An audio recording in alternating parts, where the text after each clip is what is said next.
తాకట్టులో ఉన్న బంగారాన్ని విడిపించి ఆ రోజున్న మార్కెట్ ధర కట్టి మిగిలిన డబ్బును మీకు అందిస్తుంది కొమ్మూరి గోల్డ్. నమస్కారం గురువు గారు. శ్రీమాత్రే నమః. లలిత సహస్రనామం గురించి ఒక్కొక్కరు ఒక్కొక్క విధంగా చెప్తూ ఉంటారు సార్. మీరు కూడా ముఖ్యంగా అమ్మవారి ఉపాసకులు, నిత్యం పారాయణం చేస్తూ ఉంటారు. మీ అనుభూతి ఎలా ఉంటుంది? అదేవిధంగా కొంతమంది ఈ వేదిక ద్వారా చూసిన వాళ్ళు కూడా కొంత ఆధ్యాత్మికంగా జీవితం గడపాలనుకునేవారు కూడా లలిత సహస్రనామం చదువుతూ ఉంటారు. కొంతమంది నేను స్వయంగా చూశాను, ప్యాకెట్లో లలిత సహస్రనామం చిన్న బుక్ పెట్టుకొని కూడా ఉంటున్నారు. అసలు ఈ అమ్మవారి నామాలు జపించడం వల్ల కలిగే మనకు ఎలాంటి అనుభూతి కలుగుతుంది? ముఖ్యంగా మీ అనుభవం ఎలా ఉంటుంది? మీరు కూడా లలిత సహస్రనామం ప్రతిరోజు చదువుతారా? ఏంటి అసలు? ప్రతిరోజు పూజలో లలిత చేసుకోకుండా ఉండదండి. ఒకవేళ బయటకి ఎక్కడికైనా వెళ్ళినా కూడా అక్కడే కూర్చొని కూడా చేస్తానని లలిత అనేటువంటిది. అది అమ్మవారి అనుగ్రహం, మనం చేసేది కాదు. అమ్మవారు చేయించుకుంటుంది మన మీద దయతో. అంతే. అయితే ఇక్కడ ఏంటంటే అన్ని నామాల కంటే లలిత సహస్రనామాలకి గొప్పగా చెప్తూ ఉంటారు. ఎందుకు అంటే ఏ నామాలైనా మనుష్యులు రచించినది, లలిత ఋషి ప్రోక్తంగా వచ్చినటువంటిది, లేకపోతే సిద్ధుల ద్వారా అలా ఆ రకంగా వచ్చింది. కానీ లలితా సహస్రనామాలు మాత్రం దేవత ద్వారా, అంటే అపౌరుషములు అంటారు. అమ్మవారిలో నుంచి 8 కిరణాలు బయటకు వచ్చి లలితా సహస్రనామాలు చెప్పడం జరిగింది. వసిన్యాది వాగ్దేవతలు అంటారు వాళ్ళని.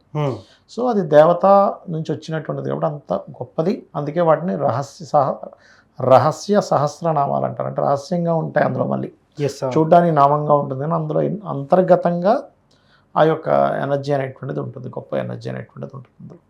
అయితే ఈ నామాల్లో చాలామంది చెప్తున్నటువంటిది ఏంటంటే అందరూ చదవకూడదు, అది పూర్తిగా తప్పు. అందరూ చదవవచ్చు, కాకపోతే తప్పులు చదవకూడదు. ఓకే. నువ్వు బ్రాహ్మణుడు అయినంత మాత్రం తప్పు చదవాలని రూల్ లేదు. నువ్వు వేరే మతస్థుడు, వేరే కులంలో పుట్టినంత మాత్రాన నువ్వు మాత్రం తప్పు చదవకూడదు, వీళ్ళు తప్పు చదవచ్చు అని రూల్ ఏం లేదు. అందరూ కరెక్టే చదవాలి. ఓకే. ఇక్కడ వాళ్ళు చదవాలి వీళ్ళు చదవచ్చు అని కాదు. అందరూ చదవచ్చు, అందరూ కరెక్ట్ చదవాలి, ఎవరు తప్పు చదవకూడదు. తప్పు చదవడం వల్ల ఫలితం మారిపోతుంది అంతే, అంతకుమించి చేయలేదు. ఆవిడకేం కోపం రాదు, ఆవిడేం సోలం పట్టుకుని వచ్చి గుచ్చేది మనల్ని, లేదా చెరుకు గెడతో వచ్చేం కొట్టదు. మనం తప్పు చేసాం అంతే అక్కడ. ఒకటి. రెండో విషయం ఏంటంటే లలితా సహస్రనామాలు కనుక రోజు చదివే వ్యక్తికి అతనిని ఎటువంటి బ్లాక్ మ్యాజిక్ కానీ ఎటువంటి దుష్టశక్తి కానీ అతన్ని పీడింపదు. ఎందుకు అంటే అమ్మవారి యొక్క ఆవరణలో ప్రత్యంగర అనేటువంటి అమ్మవారు వస్తుంది. ఎవడైనా అతని మీద ఎవరైనా సరే బ్లాక్ మ్యాజిక్ చేద్దాం అనుకుంటే, ఓకే, రోజు లలిత చదువుతూ ఉంటే కొంతకాలానికి ఒక స్ఫురణ స్టార్ట్ అవుతుంది వాళ్ళకి. ముందుగా జరగబోయే అంశం వాళ్ళకి తెలియడము, ముందుగా ఈ ప్రమాదం వస్తుంది అనగానే వాళ్ళంతటా వాళ్ళకే అది విరమించుకోవడం, ఇలాంటివి జరుగుతాయి. ఓకే. లలితలో అయితే మనం లలితనే కాదు, మనం ఏదైనా ఒక దేవతా మంత్రాన్ని లేకపోతే లలితా సహస్రనామాల్లోనూ ఒక నామం తీసుకొని జపం చేస్తున్నాం. ఇప్పుడు ఉద్యోగానికి ఓం మాణిక్య ముకుటాకార జానుద్వై విరాజితాయ నమః, సంపత్కి ఓం సంపత్కరీ సమారూఢ సింధురవ్రజ సేవితాయ నమః, ఓం ధర్మాధ్యక్ష ధనాధ్యక్ష ధనధాన్య వివర్ధిని నమః. అదేవిధంగా ఆరోగ్యానికి ఓం సర్వవ్యాధి ప్రశమని సర్వమృత్యు నివారిణి అగ్రగణ్య చింత్యరూప కలికల్మషనాశిని నమః. ఇలాగా చాలా ఉన్నాయి అందులో. మీరు ఒక నామం తీసుకొని చేస్తూ ఉన్నారు. అలాగా చేయగా చేయగా చేయగా ఏమవుతుందంటే ఫస్ట్లో, అంటే ఈ నామాలైనా అమ్మవారికి సంబంధించిన ఏ నామం మీరు చేస్తున్నా మీరు శాంభవి ముద్ర అంటారు. ఓకే. అంటే ఇలా మీ దృష్టి అంతా ఇక్కడికి వెళ్ళిపోయింది చూడండి, శాంభవి ముద్ర. అది వేసుకొని నాలిక పైకి పెట్టుకొని చేయాలి ఇలా. ఓకే. ఇలా చేసేటప్పుడు ఏమవుతుందంటే మీకు కొంచెంసేపటికి ఒక ఎనర్జీ ఇలా పట్టుకున్నట్టుగా అనిపిస్తుంది. ఓకే. రెండవది, కొంతకాలం మీకు అమ్మవారి యొక్క సిద్ధి కలుగుతుంది అన్నప్పుడు గజ్జల చప్పుడు వినిపిస్తుంది. ఓకే. చేసేవాళ్ళకి గల్ గల్ గల్ గల్ అని. ఒక్కొక్క అవతారాన్ని చేసేటప్పుడు దశమహావిద్యలు ఉన్నాయి. దశమహావిద్యలో ఒక్కొక్క అవతారాన్ని ఒక్కొక్క రూపాన్ని చేసి ఒక్కొక్క రకమైన అనుభూతులు వస్తాయి. కొంతమందికి మాతంగి లేకపోతే శ్యామల అంటారు, ఆవిడనే శ్యామల మాతంగి అమ్మవారు. అమ్మవారు చేసేటప్పుడు కొంతమందికి వీణ శబ్దం వినిపిస్తుంది, ఆ మంత్రమే వీణలా వినిపిస్తుంది చెవులోకి. ఓకే. ఓకే. చేయగా చేయగా మనిషి ఒక రకమైన స్థితిలోకి వెళ్ళిపోతుంది, దర్శనం జరుగుతుంది అమ్మవారిది. స్వప్నం జరగవచ్చు, డైరెక్ట్ కనిపిస్తుంది అమ్మవారు. ఓకే. మీరు అలాగా ఉండగా కొన్ని సెకండ్ల పాటు ఇలా అమ్మవారు కనబడుతుంది, మాయమైపోతుంది. అది మీ ఊహ మాత్రం కాదు, ఊహించుకోవడం వేరు మళ్ళీ. ఓకే. కొంతమంది అమ్మవారులా ఊహించుకుంటారు, ఊహించుకోవడం కాదు, కనబడుతుంది. ఓకే. ఇంకా మీకు స్టేజెస్ వెళ్తున్నా పక్కన వచ్చి కూర్చున్న ఫీలింగ్ తెలుస్తుంది, మిమ్మల్ని ఇలా తడుగుతున్నట్టు తెలుస్తుంది. ఓకే. సీరియస్గా ఓకే. ఎదురుగా ఇలా ఉన్నట్టు తెలుస్తుంది, పక్క చుట్టూ తిరుగుతున్నట్టు అనిపిస్తూ ఉంటుంది. మీరు ఆ సమయంలో మీ యొక్క స్థితి అమ్మ అనే భావంతోనే ఉండాలి. ఓకే. అమ్మో దేవత వచ్చేసింది బాబోయ్ ఏదో అయిపోతుంది. అదే సార్, కొంతమంది చాలా భయపడతా ఉంటారు.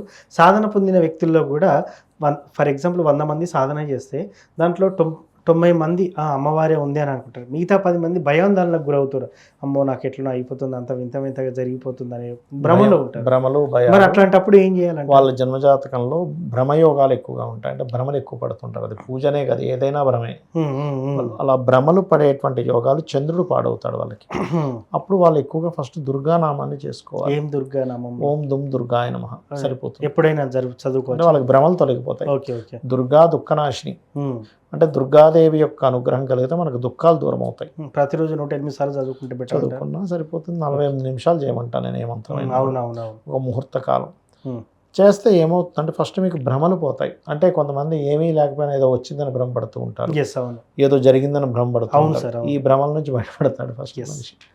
అది సో ఈ అమ్మవారి యొక్క ఆరాధన చేసేటప్పుడు ఫస్ట్ మీకు మీ మైండ్లో రావాల్సింది ఏంటంటే అమ్మ, సొంత అమ్మని. ఇప్పుడు మీరు ఉన్నారు, మీ అమ్మగారు వచ్చారు అనుకోండి, మా అమ్మ అని చెప్తారు ఓపెన్గా. అవును. కానీ నేనేమంటానంటే ఆ అమ్మవారిని చూసినప్పుడు మా అమ్మని, సొంత అమ్మని చూసినప్పుడు ఏ ఫీలింగ్తో అమ్మ అంటామో అంతే సేమ్ యాజ్ ఇట్ ఈజ్, ఒక్క రవ్వ కూడా తగ్గకుండా అమ్మ అనే ఫీలింగే రావాలి మీకు. ఓకే. అప్పుడు మీకు ఎటువంటి భయము ఉండదు. ఓకే. ఇప్పుడు మీరు ఉదాహరణకి అంటే ఏ ఫీలింగ్ కలుగుతుందంటే, ఈరోజు ఒకరోజు మీ అమ్మగారు మీకు చికెన్ వండి పెట్టింది, మంచి బిర్యానీ చేసి పెట్టింది. తర్వాత రోజు ఏదో మజ్జిగన్నం పెట్టింది. వెంటనే మీరు నేను నా చికెన్ వండి పెట్టిన వాళ్ళు మజ్జిగన్నం పెడతావా అని అనరు. అవును. ఎందుకు అనరు? తల్లిగా అమ్మ. ఆ స్థితి ఎలా వెళ్ళిపోతుందంటే ఈరోజు బాగున్నా బాగోపోయినా అమ్మే. అంతే. నిన్న నాకు ₹1,00,000 శాలరీ వచ్చింది, ఈరోజు శాలరీ లేట్ అయింది, నెల రోజుల దాకా శాలరీ ఇవ్వలేదు అని వెంటనే నువ్వు దేవుడి మీద ఇదవవు. అంతే. అవును. అమ్మ నన్ను చూసుకుంటుంది. అమ్మ ఈ లౌకికమైన చిన్న చిన్న విషయాల దగ్గర ఉండడు. ఇంకా చాలా సందర్భాల్లో అంత దేవుడే చూసుకుంటారని సగం మంది భారం వేస్తూ ఉంటారు. కొంతమంది నమ్మకంతో వేస్తూ ఉంటారు, మరికొంతమంది గుడ్డిగా వేస్తూ ఉంటారు. దీనికి మీరేం సమాధానం చెప్తూ ఉంటారు? మీరు కాళ్ళ మీద నిలబడతారు కదా. అవునండి. మీరు కాళ్ళ మీదే నిలబడతారా, లేకపోతే నమ్మకంతో నిలబడుతున్నారా, లేకపోతే అంటే కాళ్ళ మీద నిజంగా నిలబడుతున్నారు నమ్ముతున్నారా, నమ్మకం లేకుండా నిలబడుతున్నారా? కాళ్ళ మీద నమ్ముతున్నామనే కదా. మీరు నమ్మినా నమ్మకపోయినా కాళ్ళ మీద నిలబడుతున్నారు, భూమి మీద నిలబడుతున్నారు కదా. అంతే కదా. అవును కదా. ఎలాగైతే మీరు భూమి మీద మీ కాళ్ళ మీద మీరు నిలబడుతున్నారు అనేది ఎంత సత్యమో, అమ్మవారు నడిపిస్తుంది అనేది కూడా అంతే సత్యం. మీరు నమ్మినా నమ్మకపోయినా, గుడ్డిగా నమ్మినా అసలు నమ్మకపోయినా, ఏదైనా సరే అమ్మవారే నడిపిస్తున్నారు. అక్కడ భగవంతుడు అన్నీ నడిపిస్తున్నాడు. కాకపోతే నమ్మిన వాడు జ్ఞానంతో ఓకే నడిపిస్తున్నది అమ్మ అని తెలుసుకుంటున్నాడు. తెలవని వాడే అదేం లేదు అంటున్నాడు. నేను అనేది ఏంటంటే నీ మటుకు నువ్వే బ్రతికేటట్టయితే నువ్వు చచ్చిపోయిన తర్వాత ఎందుకు బ్రతకట్లేదు నువ్వు? అంతే కదా మరి. ఇక్కడ ఏంటంటే శాస్త్రం తెలిసిన వ్యక్తి, అంటే మెడికల్ తెలిసిన వ్యక్తి ఈ క్రిములు అంటే శుభ్రంగా చేయగడుక్కుంటాడు. మెడికల్ గురించి తెలిసిన వ్యక్తి క్రిములు ఉన్నాయని తెలుస్తుంది. ఏమీ తెలియని వాడు ఏం చేసుకోడు. మనకు అనిపించవచ్చు అదేంటి శుభ్రంగా చేయి కడుక్కున్నవాడు బాగానే బతుకుతున్నాడు, కడుక్కోకూడదు తినేవాడు బాగానే ఉన్నాడు కదా అంటే అది లాంగ్ టర్మ్లో ఎక్కడో ఇబ్బంది ఇవ్వచ్చు. అక్కడ శుభ్రంగా ఒక చేయి కడుక్కున్న వాడికి బాగుంటుంది. అలాగే పరమాత్మ నడుపుతుందనే నమ్మకంతో ఉంటున్నాం, భారం కాదు. అక్కడ పరమాత్మే నడుపుతున్నాడని ఒక స్పష్టతతో బతకడం వేరు, ఇదంతా ఏం లేదు నేనే గొప్పవాడిని అనుకోని బ్రతకడం వేరు. నువ్వే గొప్పవాడివి అయితే నువ్వు అనుకున్నంతకాలం బతకాలి, ఎందుకు బతకట్లేదు? అంతే కదా.